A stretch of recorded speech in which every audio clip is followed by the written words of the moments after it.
Bienvenue à tous à cette soirée de Réveillons-nous. Beaucoup de monde, des milliards de personnes, vont fêter ce soir, le 31 décembre, la fin de l'année 2018 pour passer à la prochaine année 2019.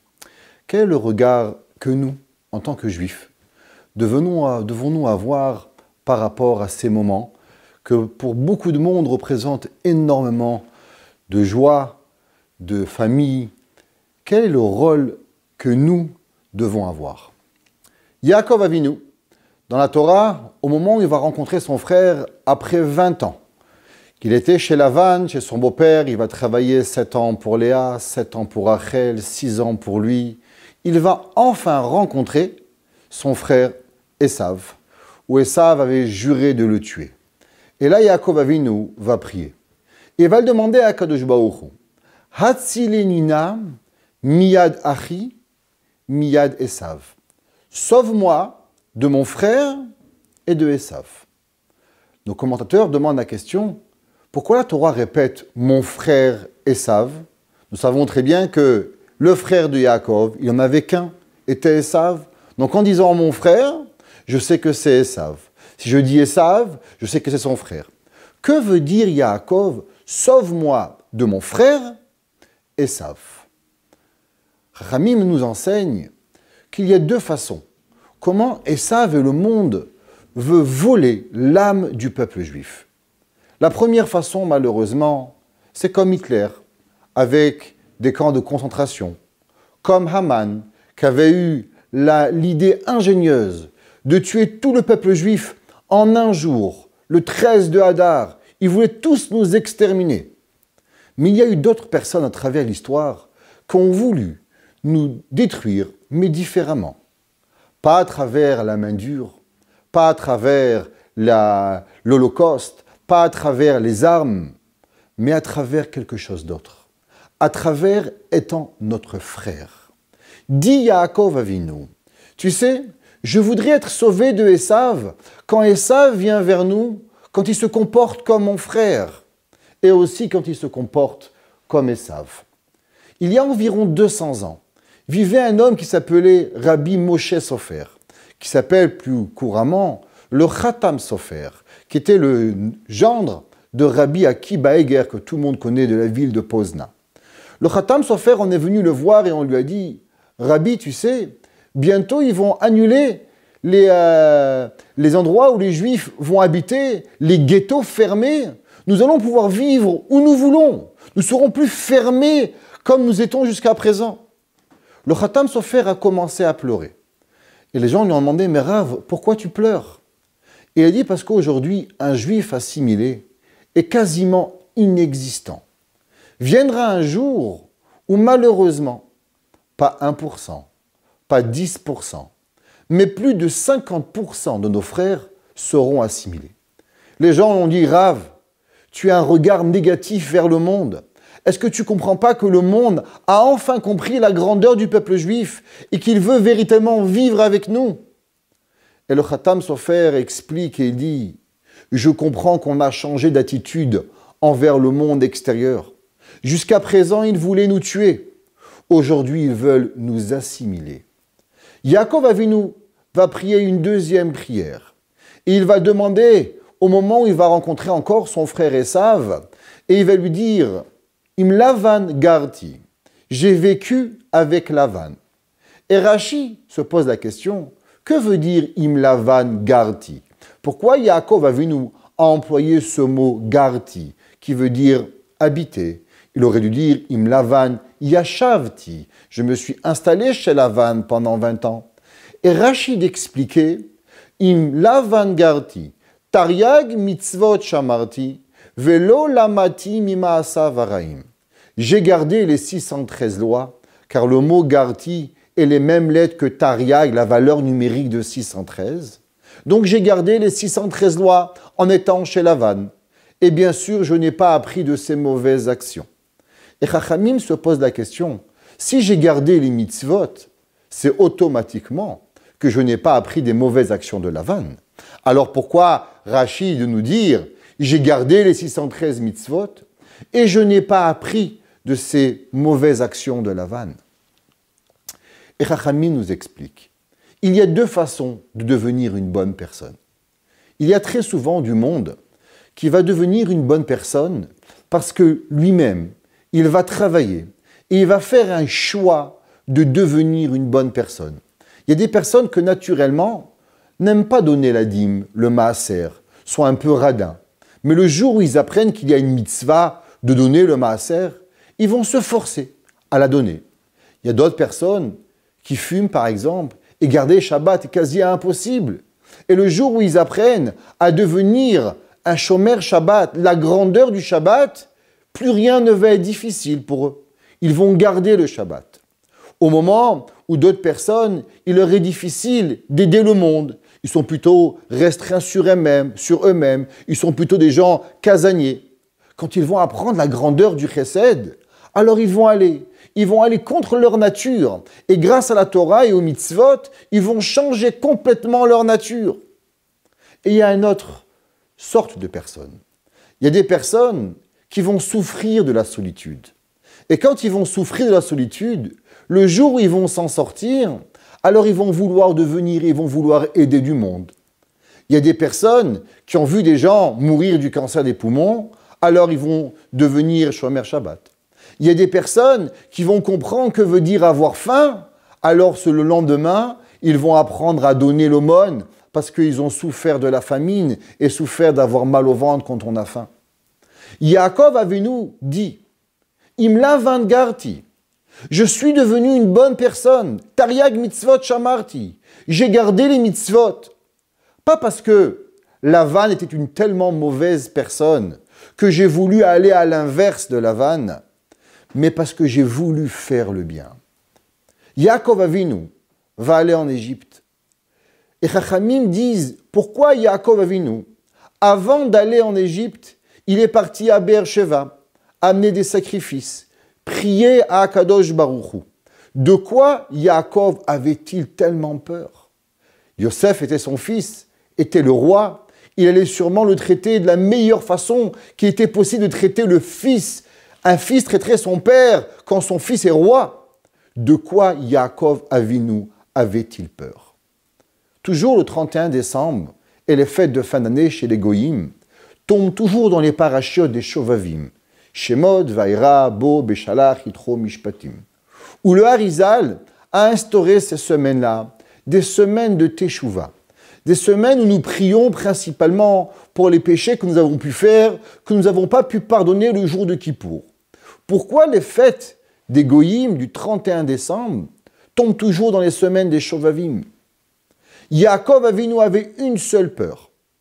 Quand un homme est en exil, quand il est loin de chez lui, la volonté de l'homme est de s'assimiler au monde qui lui est avec lui. Un Chinois qui va en Amérique va essayer de prendre les mœurs américaines. Un Japonais qui va aller en Thaïlande va essayer de devenir Thaïlandais pour pouvoir se faire accepter. Un Italien qui va venir en France va vouloir devenir Français. C'est la norme. Le monde entier vit dans une mondialisation où chacun de nous, nous sommes plus ni Français, ni Américains, ni Canadiens. Nous sommes devenus un habitant dans le monde. Yaakov Avinu a eu très peur. Que va-t-il arriver de mes enfants? Que va-t-il arriver des millions de Juifs qui vont vivre en Égypte pendant les prochains 210 ans? Comment vont-ils se comporter? Vont-ils être capables de rester eux-mêmes ou vont-ils devenir des Égyptiens? Et le Midrash de dire, grâce à quoi nous avons été sauvés d'Égypte? Shelo shinu et shemam, car le peuple juif n'a jamais changé de nom.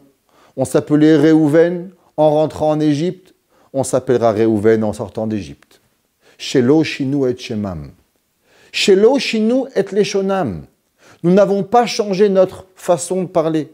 Quand nous parlons en français ou en anglais, un jour j'étais dans une conversation, dans un bus, avec un ami, et un des non-juifs à côté de moi m'a dit « Mais en quelle langue vous parlez? J'entends du français, mais j'entends aussi beaucoup de mots que je ne comprends pas. Bezrat Hashem, Toda Hashem, Amen, Beseder. » On emploie plein de mots coutumiers en hébreu, qui fait partie de notre langue du quotidien, car nous sommes un peuple où notre langue fait partie de notre culture. Velo shinu et malbusham. On n'a pas changé comment on s'habille. Que représentent ces trois choses? Le nom, la langue et l'habillement. Ce sont les trois choses qui font qu'un peuple reste un peuple. Vous savez, j'ai vu beaucoup de monde et énormément de juifs, malheureusement, fêter le 31 décembre. J'ai rarement vu un goy fêter le Kippour. J'ai jamais vu un goy fêter le Purim. J'ai jamais vu un goy venir à Rosh Hashanah écouter le shofar. Pourquoi nous devons fêter ce que les goyim fêtent quand eux ne vont jamais venir chez nous? Et la réponse est simple. Parce que eux ne veulent pas nous ressembler, parce que eux sont très bien comme ils sont. Donc si nous voulons leur ressembler, c'est que le problème est chez nous. C'est que le problème, nous voulons leur ressembler pour essayer de croire qu'en leur ressemblant, on sera mieux accepté par eux. Quand en vérité, messieurs et mesdames que vous m'écoutez ce soir, le goy, il aime beaucoup que le juif est loin de lui. Tant et aussi longtemps que nous sommes loin de eux, alors ils n'ont pas peur de nous. Mais le jour où on se rapproche de eux, c'est là qu'il leur fait peur. C'est marqué au début de Shemot, « Vatimale haaretzotam » et le peuple s'est rempli dans l'Égypte. Et c'est là que Paro a commencé à faire des décrets. Tant et aussi longtemps que le peuple juif restait dans les kolélim, dans les yeshivot, dans les synagogues, fêter leurs fêtes, leur Purim, leur Hanouka, leur Shavuot, tout ce qu'il y avait avec eux et leurs coutumes de l'époque. Le peuple d'Égyptiens n'a pas eu peur de nous. Mais le jour où on commence à se mélanger à leurs coutumes, le jour où on commence véritablement à vouloir et à devenir comme eux, alors automatiquement, il devient dangereux de pouvoir rester une nation telle que nous avons été. La Guémara explique et il dit qu'il y a certains péchés qui ne sont pas vraiment des péchés, mais pourtant ils ont la poussière du péché. Comme par exemple, tout le monde connaît, Avak la Shonara, la poudre de la Shonara. Dit la Guémara, dire du bien de quelqu'un, il est interdit. Pourquoi? Parce qu'en disant, tu sais, il est bien, mais après le mais, il y a toujours quelque chose qui vient. Faire du travail avec des personnes qui ne respectent pas les lois de Shemitah, c'est la Avak Shemitah, Avak Shevi'it. La Gemara dit de faire du travail et un business et de fréquenter les goyim au moment où ils font leur fête, ce qu'on appelle de la poussière de Avodah Zara.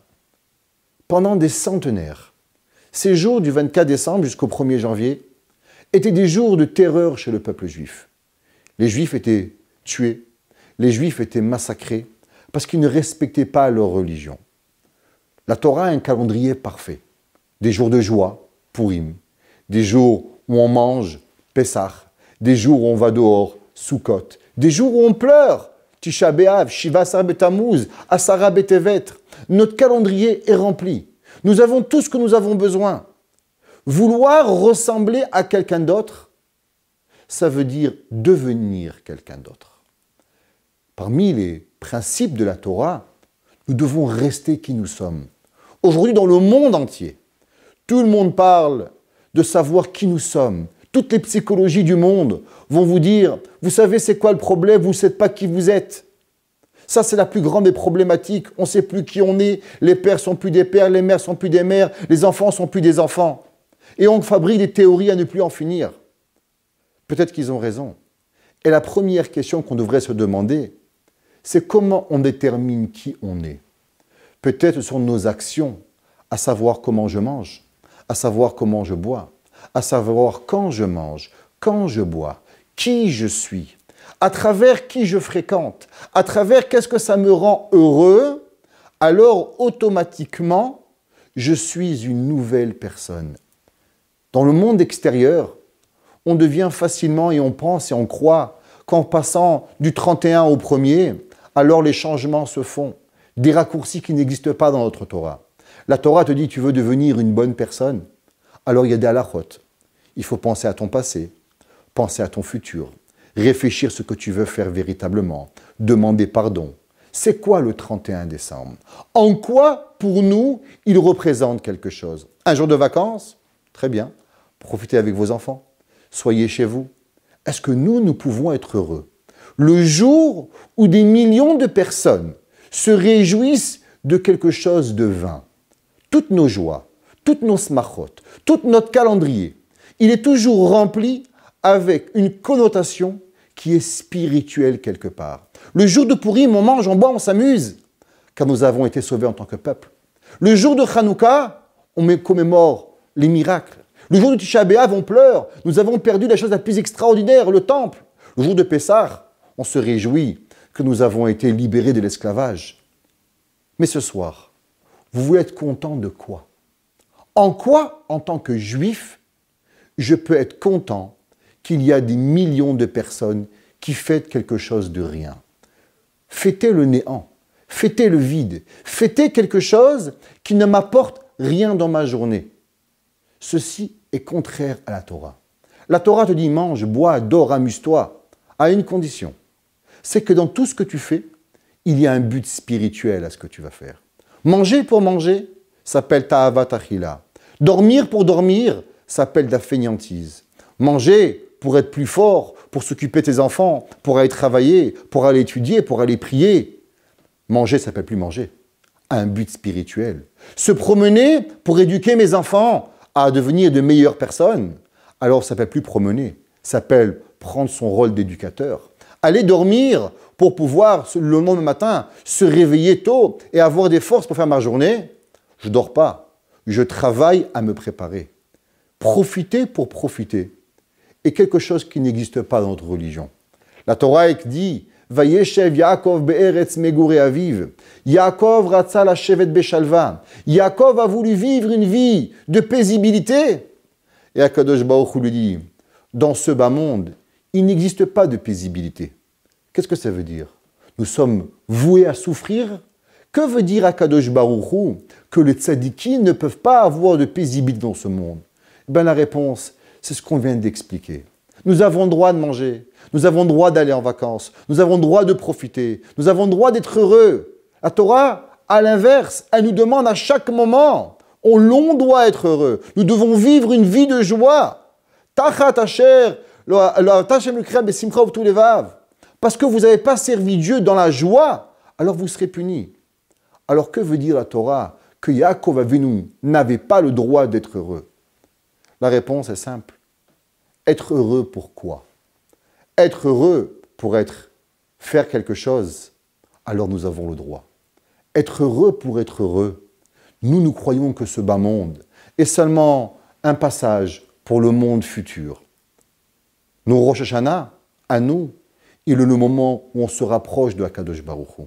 Chacune de nos fêtes doit avoir une connotation spirituelle. Le jour où on veut manger, boire et dormir, pour manger, boire et dormir, à partir de ce moment-là, on veut devenir proche des nations. Quand on veut devenir proche des nations, ça s'appelle l'assimilation. Nos Chachamim nous ont interdit de boire du vin avec les nations. Pourquoi? De peur que nos enfants se marient. Qu'est-ce que ça veut dire? Tu bois un verre de vin avec un non-juif et ton fils se marie avec une goye? Non. Le jour où tu comprends que l'on boit du vin juste pour boire, sans avoir aucune spiritualité, ça veut dire que tu as ouvert la porte à l'assimilation. Le jour où tu manges du pain avec un non-juif, pourquoi tu manges avec un non-juif? Qu'est-ce que ce repas va t'apporter? Tu l'invites Shabbat à ta table, tu veux lui faire montrer la beauté du Shabbat, c'est possible qu'il est permis. Manger avec lui, boire avec lui, pour le fréquenter, pour devenir comme lui. Ça, c'est la plus grande des erreurs que le peuple juif a fait à travers les nations. Yaakov Avinu a prié à Be'er Sheva. Que veut dire Be'er Sheva? Le puits où on a juré. Qu'est-ce qu'on a juré? Sur le mont Sinaï. Sur le mont Sinaï, nous avons juré à Akadosh Baruch Hu de garder les mitzvot. Chaque homme qui vient sur cette terre, avant de sortir du ventre de sa maman, un ange lui fait jurer et lui dit « Jure-moi que tu seras une bonne personne du début de ta vie jusqu'à la fin de ta vie. » Nous avons un jour de congé. Profitons-en. Si c'est avec nos enfants, si c'est pour plus prier, si c'est pour plus étudier, rendons ce jour à Akadosh Baruch Hu, peut-être en le remerciant qu'aujourd'hui on n'est pas massacré, qu'aujourd'hui on n'est pas tué. Mais une chose est certaine, que participer à leur fête et en faisant croire que ça c'est la joie, ça c'est la tristesse. Notre véritable joie, elle est quand notre corps et notre âme se relient et nous pouvons manger, boire et dormir en rentrant de la spiritualité, alors automatiquement j'ai une véritable joie et pour ça j'ai besoin ni du 31 janvier, ni du 31 décembre, ni du 31 mars, à chaque jour de ma vie. Quand je rentre chez moi, en mangeant, en buvant, en dormir, en faisant mon quotidien et en rentrant mes mitzvot, alors je peux m'élever à ma spiritualité à chaque moment de ma vie.